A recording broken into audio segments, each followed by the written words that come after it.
तो नमस्कार, आपका स्टडी फॉर ऑप्शनल चैनल पर स्वागत है। आज हम संविधान की उद्देशिका के बारे में पढ़ेंगे।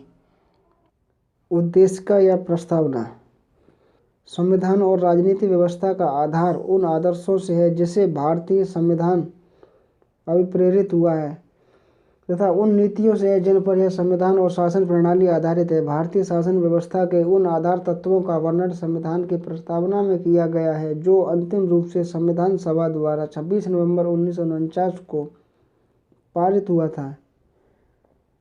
भारतीय संविधान की अंतरात्मा न्याय, समता, अधिकार और बंधुत्व के आशस्तव से अभिसंचित है। सामाजिक, आर्थिक, राजनीतिक न्याय हमारे वर्तमान संविधान की नियामक महत्वाकांक्षाओं में से एक है। संविधान की प्रस्तावना में कहा गया है कि हम भारत के लोग भारत को एक संपूर्ण प्रभुत्व संपन्न लोकतंत्रात्मक गणराज्य बनाने के लिए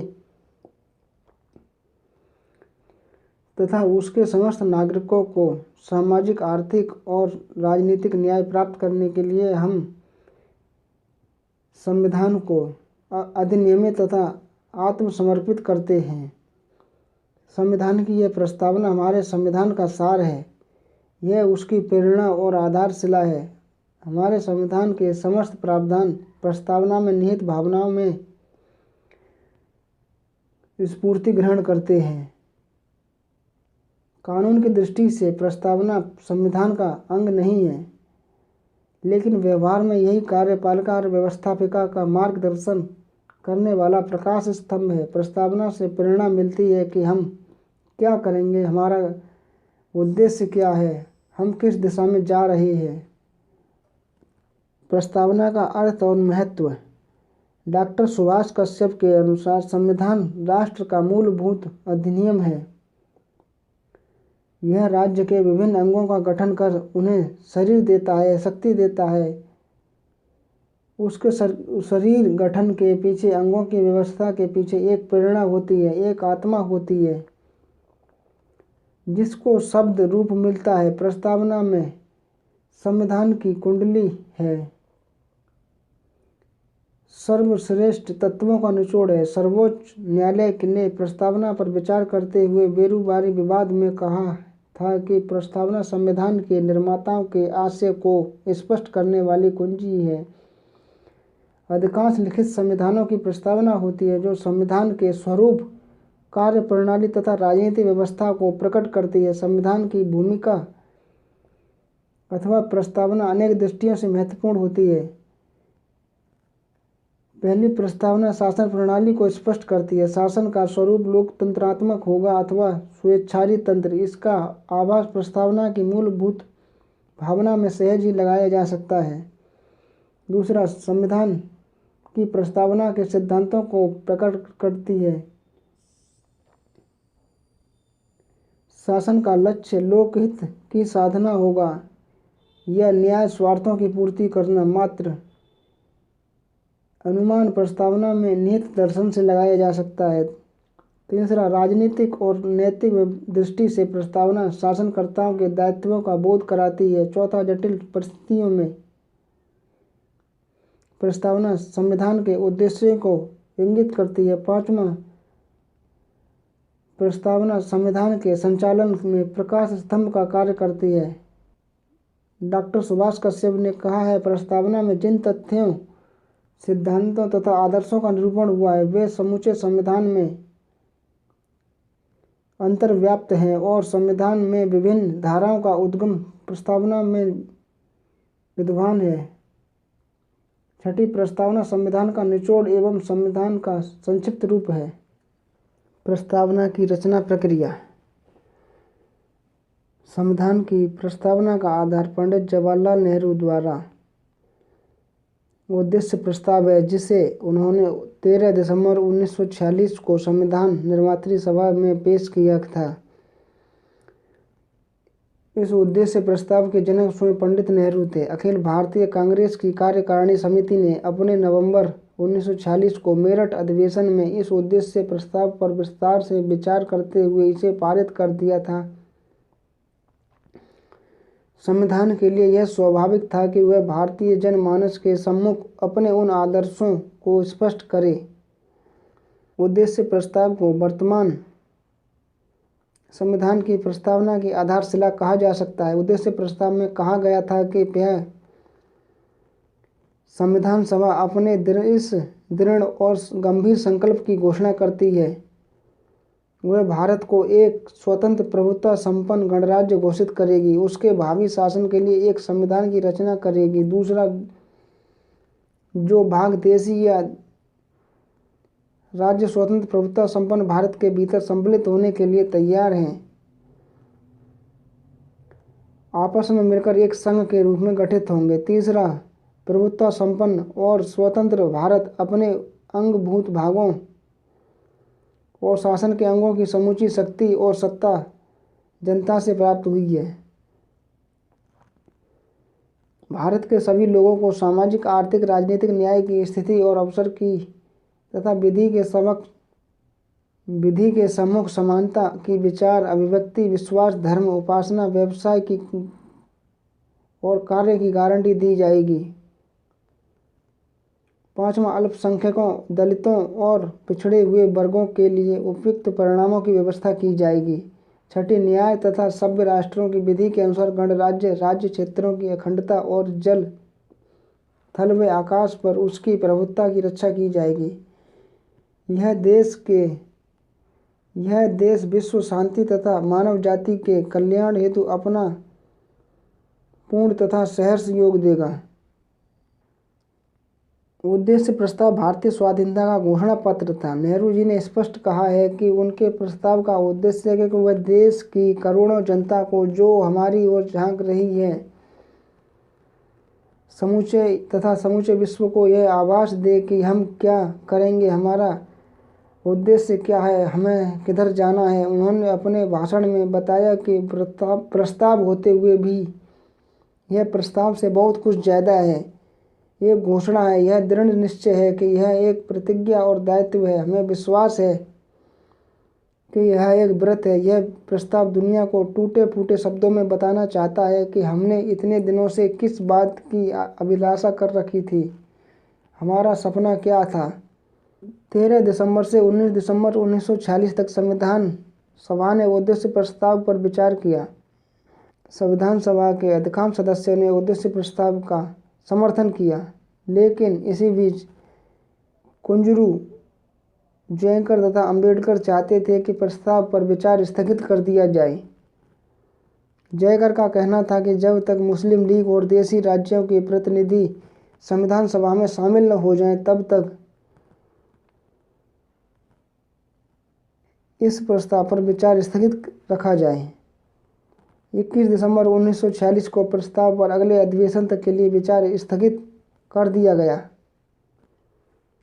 मुस्लिम लीग को इस प्रस्ताव पर विचार करने के लिए और एक महीना मिल गया। उसने संविधान सभा में सम्मिलित होना पसंद नहीं किया। इस स्थिति में संविधान सभा ने और आगे प्रतीक्षा करना ठीक नहीं समझा और 22 जनवरी 1946 को जवाहरलाल नेहरू ने उद्देश्य प्रस्ताव से संबंधित वाद विवाद का उत्तर दिया और संविधान सभा ने उसे स्वीकार कर लिया। प्रारूप समिति ने अपनी कई बैठकों में प्रस्ताव के स्वरूप पर विचार विमर्श किया। प्रस्ताव में भारतीय संघ के स्वरूप के बारे में जो धारणा थी, उसे परिवर्तित राजनीतिक परिस्थितियों को ध्यान में रखते हुए त्याग दिया गया। प्रारूप समिति का मत था कि प्रस्तावना में नवीन राष्ट्र के मूल स्वरूप तथा उसके बुनियादी सामाजिक, आर्थिक, राजनीतिक उद्देश्यों का विवेचन होना चाहिए। फरवरी 1948 में प्रारूप समिति ने प्रस्तावना को स्वीकार किया। संविधान सभा ने 17 अक्टूबर 1948 को प्रस्तावना पर विचार किया। संविधान सभा के कुछ सदस्य प्रस्तावना में कुछ संशोधन चाहते थे। हजरत मोहानी का विचार था कि प्रस्तावना में भारत को समाजवादी गणराज्य संघ कहा जाए। एच.बी. कामत चाहते थे कि प्रस्तावना के प्रारंभ में ईश्वर नाम शब्द जोड़ दिया जाए, लेकिन ऐसे शब्दों को सभा ने स्वीकार ही नहीं किया। प्रस्तावना का मौलिक रूप। प्रस्तावना का एक शब्द, ये शब्द एक चित्र है। चित्र जो बोलता है, एक कहानी कहता है, तपस्या, त्याग और बलिदान की कहानी। इस प्रस्तावना में कहा गया कि हम भारत के लोग भारत को एक संपूर्ण प्रभुत्व संपन्न लोकतंत्रात्मक गणराज्य बनाने के लिए तथा उसके समस्त नागरिकों को सामाजिक, आर्थिक और राजनीतिक न्याय, विचार, अभिव्यक्ति, विश्वास, धर्म और उपासना की स्वतंत्रता, प्रतिष्ठा और अवसर की समता प्राप्त करने के लिए तथा उन सब में व्यक्ति की गरिमा और राष्ट्र की एकता सुनिश्चित करने वाली बंधुत्वता को बढ़ाने के लिए दृढ़ संकल्प होकर अपनी इस संविधान सभा में आज तारीख 26 नवंबर 1949 को इस संविधान सभा को अंगीकृत, अधिनियमित और आत्मसमर्पित करते हैं। 42वें संवैधानिक संशोधन के बाद प्रस्तावना। 42वां संविधान संशोधन 1976 में भारतीय संविधान की प्रस्तावना में कुछ और शब्दों तथा भावों को जोड़ा गया था। वर्तमान प्रस्तावना। हम भारत के लोग भारत को एक संपूर्ण प्रभुत्व संपन्न समाजवादी, पंथ निरपेक्ष, लोकतांत्रिक गणराज्य बनाने के लिए तथा उसके समस्त नागरिकों को सामाजिक, आर्थिक और राजनीतिक न्याय, विचार, अभिव्यक्ति, विश्वास, धर्म और उपासना की स्वतंत्रता, प्रतिष्ठा, अवसर की समता प्राप्त कराने के लिए तथा उन आदर्शों तथा उन सब में व्यक्ति की गरिमा और राष्ट्र की एकता तथा अखंडता सुनिश्चित करने वाली बंधुत्वता को बढ़ाने के लिए दृढ़ संकल्प होकर इस अपनी संविधान सभा में आज तारीख 26 नवंबर 1949 को इस संविधान को अंगीकृत, अधिनियमित और आत्मसमर्पित करते हैं। प्रस्तावना के मुख्य लक्षण। संविधान का स्रोत जनता है। संविधान का स्रोत जनता है। भारतीय शासन की अंतिम सत्ता जनता में निहित है तथा भारतीय जनता ने संविधान को अंगीकृत, अधिनियमित किया है। प्रस्तावना का सार बिंदु यह है कि हम भारत के लोग भारत के संविधान को अंगीकृत और आत्मसमर्पित करते हैं। संविधान के किसी भी प्रावधान में अलग से यह इंगित नहीं किया गया है कि शासन की समूची शक्तियाँ जनता से प्राप्त हुई हैं। प्रस्तावना द्वारा प्रभुसत्ता के अधिवास की समस्या के विवाद की समाप्ति कर दी गई कि नया संविधान किसी बाह्य सत्ता से आरोपित नहीं किया गया है तथा हम सब भारत के नागरिक हैं। अमेरिका की भांति भारतीय संविधान के निर्माण में राज्य के बजाय भारत की जनता का सर्वोपरि हाथ है। डॉक्टर अंबेडकर ने कहा है कि प्रस्तावना स्पष्ट कर देती है कि इस संविधान का आधार जनता है। इसमें निहित प्राधिकार और प्रभुसत्ता सब जनता से प्राप्त हुई है। हम भारत के लोग शब्द का अभिप्राय यही है कि संविधान सभा ने भारत की जनता की ओर से ही संविधान बनाया और स्वीकार किया। शासन के उद्देश्यों की घोषणा। प्रस्तावना के अनुसार हमारे गणतंत्र के 4 प्रमुख उद्देश्य हैं: न्याय, स्वतंत्रता, समानता और भ्रातृत्व। संविधान के जनक इस बात से परिचित थे कि स्वाधीनता सिर्फ राजनीतिक नहीं होती। राजनीतिक स्वाधीनता तो साधन मात्र होती है। जब तक भूख के भय से, अज्ञान के अंधकार से, आवास के अभाव से, बुनियादी यातनाओं एवं आतंक से, शोषण, अत्याचार, लाचारी और विवशता से इस देश के करोड़ों जनों को मुक्ति प्राप्त नहीं होती, तब तक राजनीतिक स्वाधीनता अधूरी स्वाधीनता ही रहेगी। इसी कारण उन्होंने स्वतंत्रता, समानता और भ्रातृत्व के सिद्धांतों पर भारतीय संविधान की नींव रखी। संपूर्ण प्रभुत्व संपन्न। संविधान का महत्वपूर्ण उद्देश्य भारत को एक संपूर्ण प्रभुत्व संपन्न राज्य बनाना है। संपूर्ण प्रभुत्व संपन्न या सार्वभौमिक संपन्न शब्द का प्रयोग किया जाना इस बात का उद्देश्य है कि भारत के आंतरिक और वैदेशिक मामलों में भारत सरकार का सार्वभौमिक तथा स्वतंत्र है। कानून की दृष्टि से भारत के ऊपर न तो किसी आंतरिक शक्ति का प्रतिबिंब है और न ही किसी बाहरी शक्ति का। भारतीय स्वाधीनता अधिनियम के पारित हो जाने से भारत पर ब्रिटिश शासन का नियंत्रण समाप्त हो गया और भारतीय संविधान भारत की किसी सत्ता द्वारा थोपा नहीं जा रहा है। लोकतांत्रिक संविधान। संविधान की प्रस्तावना में भारत को एक लोकतांत्रिक राज्य घोषित किया गया। देश में जनता के द्वारा राज्य शक्ति का प्रयोग किया जाएगा। राज्य शक्ति पर किसी एक वर्ग विशेष का अधिकार नहीं होगा और शासन का संचालन बहुमत के सिद्धांत पर होगा। उन्हीं कानूनों को लागू किया जाएगा जिन्हें जनता का समर्थन मिलेगा। राज्य में कोई विशेषाधिकार प्राप्त वर्ग नहीं होगा और राज्य की सीमा में निवास करने वाले समस्त स्त्री पुरुषों को समानता मिलेगी। भारत ऐसा लोकतंत्रात्मक होगा जिसमें अल्पसंख्यकों को सुरक्षा मिलेगी और समाज में आर्थिक शक्ति का समता युक्त विवरण देना होगा ताकि किसी को भी वर्ग का शोषण न हो। भारतीय संविधान की प्रस्तावना में कुछ शब्द जैसे न्याय, स्वतंत्रता, समता, व्यक्ति की गरिमा, राष्ट्र की एकता, बंधुत्व आदि महत्वपूर्ण है। यह प्रकट करते हैं कि यह देश में न केवल राजनीतिक लोकतंत्रात्मक होगा बल्कि सामाजिक और आर्थिक लोकतांत्रिक भी होगा।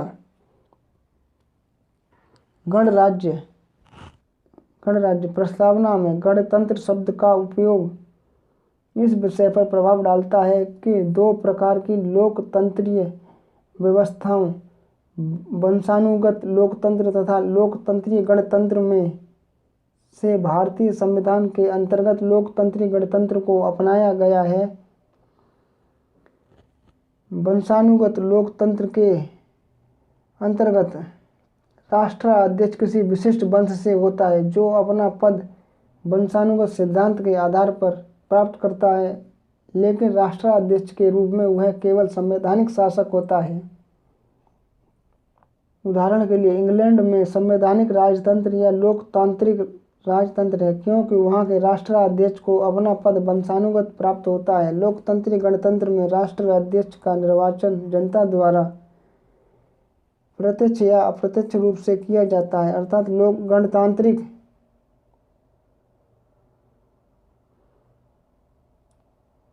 भारतीय संविधान की प्रस्तावना इंगित करती है कि भारत में राज्य का मुखिया कोई वंशानुगत राजा नहीं बल्कि निर्वाचित राष्ट्रपति होगा और राष्ट्रपति पद पर कोई भी नागरिक पहुंच सकता है। भारतीय गणराज्य में सर्वोच्च शक्ति सार्वभौमिक वैश्विक मताधिकार से संपन्न जन समुदाय में निहित है। न्याय प्रस्तावना में न्याय के उल्लेख का विशिष्ट महत्व है।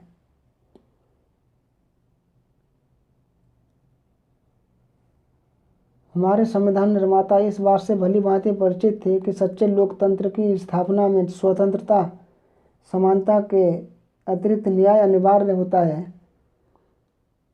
न्याय के द्वारा ही लोकहित की वृद्धि हो सकती है। सामाजिक, आर्थिक, राजनीतिक न्याय की स्थापना में प्रयास करना राज्य का पवित्र कर्तव्य माना गया है। सामाजिक न्याय से अभिप्राय है कि मानव के बीच जाति, वर्ण के आधार पर भेद न किया जाए और प्रत्येक नागरिक को उन्नति के समुचित अवसर उपलब्ध हों।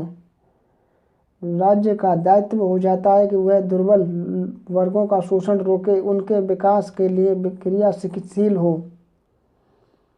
आर्थिक न्याय से अभिप्राय उत्पादन एवं वितरण के साधनों का न्यायोचित वितरण हो और धन संपदा का केवल कुछ ही हाथों में केंद्रीकरण न हो जाए।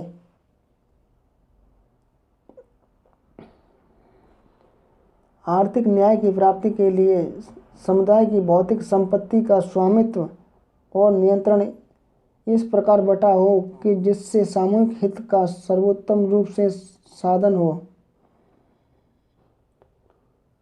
राजनीतिक न्याय राज्य के अंतर्गत समस्त नागरिकों को समान रूप से नागरिक और राजनीतिक अधिकार प्राप्त हो। मताधिकार के प्रयोग का अधिकार वैश्विक मताधिकार का सिद्धांत ही होगा।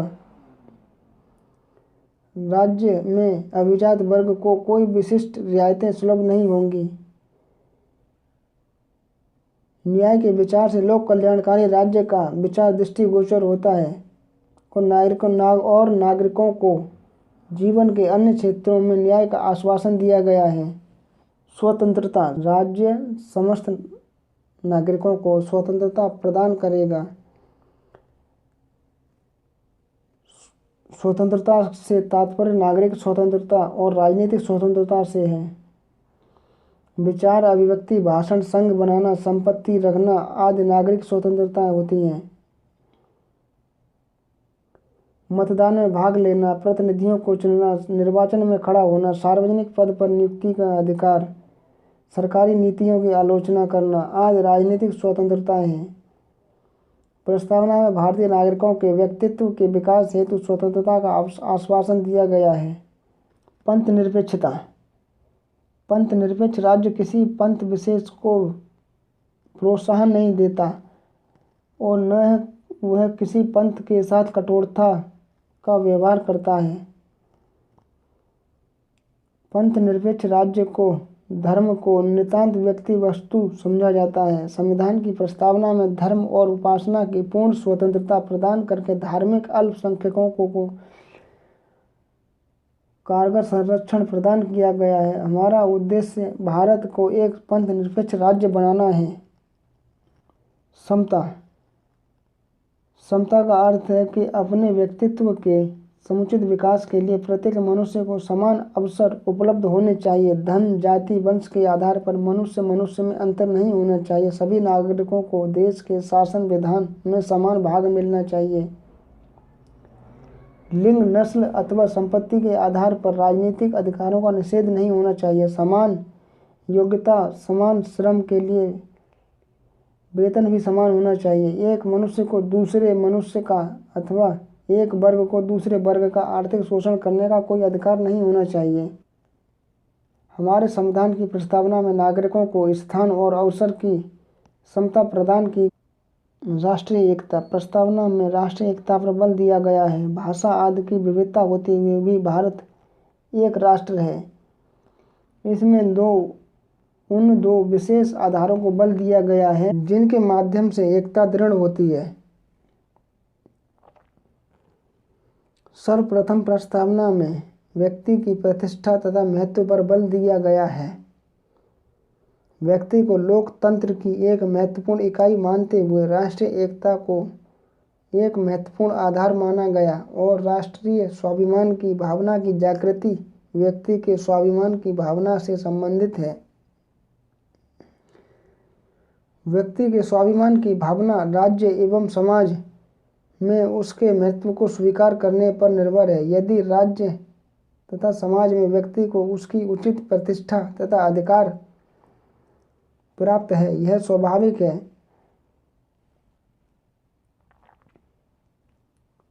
यह स्वाभाविक है कि नागरिक के रूप में देश के प्रति उसकी आस्था बनी रहेगी। फलस्वरूप राष्ट्रीय भावना तथा राष्ट्रीय एकता दृढ़ होगी। दूसरा, यह भी माना जाता है कि समाज तथा राज्य द्वारा व्यक्ति की प्रतिष्ठा एवं अधिकारों की स्वीकृति राज्य तथा समाज के नागरिकों के मध्य बंधुत्व या स्नेह की भावना प्रज्वलित होगी, जिससे राष्ट्रीय एकता दृढ़ होगी। इस प्रकार प्रस्तावना में निहित इन दो आधारों पर संविधान निर्माताओं ने राष्ट्रीय एकता को दृढ़ बनाने का आश्वासन दिया है। संविधान की आत्मा। प्रस्तावना संविधान की प्रेरणा और प्राण है। इस दृष्टि से यह संविधान का अंग नहीं है, फिर भी यही उसका प्रेरणा स्रोत है। संविधान के सारे उपबंध प्रस्तावना से स्फूर्ति ग्रहण करते हैं। डॉक्टर सुभाष कश्यप कहते हैं, संविधान शरीर है तो प्रस्तावना उसकी आत्मा है। प्रस्तावना आधारशिला है तो संविधान उस पर खड़ी अट्टालिका और प्रस्तावना तथ्य निर्देश है तो संविधान के विभिन्न अनुच्छेद उस तथ्य की सिद्धि के साधन हैं। प्रस्तावना में नई भावनाओं एवं संकल्पनाओं का बोध। प्रस्तावना नई भावना एवं संकल्पनाओं का बोध कराती है। इससे शासनकर्ताओं को नई दिशाएं और सामाजिक समता और न्याय करने के लिए संकल्पनाओं का बोध होता है। यह उद्देश्य का संविधान का अमूल्य अंश है। यह संविधान की आत्मा तथा संविधान की कुंजी है। यह प्रस्तावना संविधान को उत्कृष्ट रूप प्रदान करती है तथा संविधान निर्माताओं के विचारों तथा उद्देश्यों को स्पष्ट करती है। प्रस्तावना संविधान की आत्मा है। संविधान के मूल सिद्धांतों और आधारभूत मूल्यों को हमारे सर्वोच्च न्यायालय ने बेरोजगारी मामले में अपना निर्णय देते हुए कहा कि प्रस्तावना को संविधान अथवा अधिनियम के निर्माताओं के आशय को स्पष्ट करने वाली कुंजी कहा है। प्रस्तावना में स्वाधीनता संघर्ष की कल्पना का भारत हम जिन मान्यताओं को युगों से संजोते रहे हैं और विशेषकर जो विश्वास, निष्ठा और आकांक्षाएं हमने अपने राष्ट्रीय स्वतंत्रता संग्राम के समय से हृदय में संजोए रखी, वे संविधान की प्रस्तावना में पूरी तरह परिलक्षित होती हैं। प्रस्तावना पर किसी वाद या विचारधारा का प्रभाव नहीं है।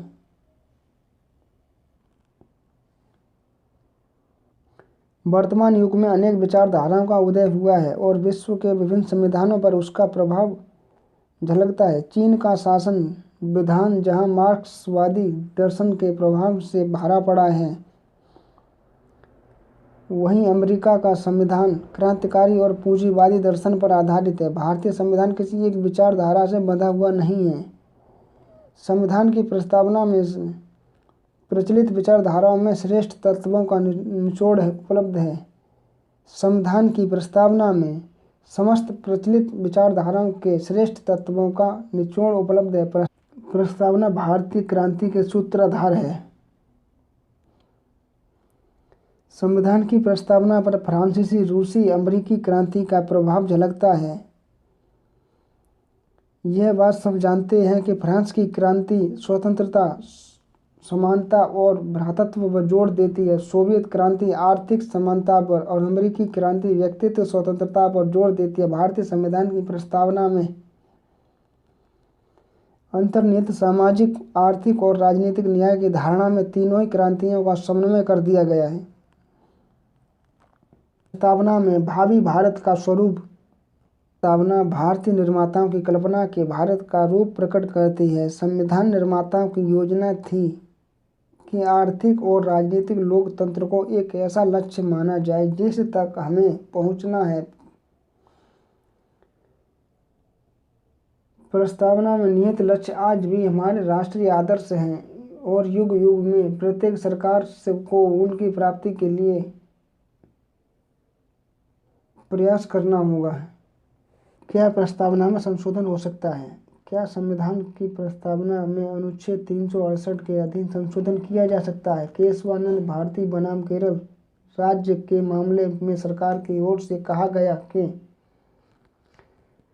उद्देश्य का भी संविधान का भाग है। अनुच्छेद 368 के अंतर्गत उसमें संशोधन किया जा सकता है। उच्चतम न्यायालय ने बहुमत से निर्णय किया कि उद्देश्य का संविधान का भाग है, अतः इसमें संशोधन किया जा सकता है। लेकिन न्यायालय ने यह भी स्पष्ट कर दिया कि उद्देशिका के उस भाग में संशोधन नहीं किया जा सकता जो आधारभूत ढांचे से संबंधित है। न्यायालय ने 1969 में कहा था कि यदि विधानमंडल द्वारा उपयुक्त किसी शब्दावली पर शंका उत्पन्न हो जाए तो उसे दूर करने के लिए सबसे विश्वसनीय तरीका यह है कि उसके मूल में निहित भावनाओं, उसके आधार और कानून निर्माण के कारण पर विचार किया जाए तथा संविधान की उद्देशिका का आश्रय लिया जाए। संविधान की उद्देशिका के रूप में प्रस्तावना उसका आधार है और जब तक वह किसी स्पष्ट अधिनियम के प्रतिकूल न हो तब तक उसकी उपेक्षा नहीं की जा सकती। प्रस्तावना का सहारा लेकर संविधान निर्माताओं के अभिप्राय का पता लगा सकते हैं। दोस्तों, अगर आपको हमारी वीडियो अच्छी लगे तो सब्सक्राइब, लाइक, कमेंट कीजिए।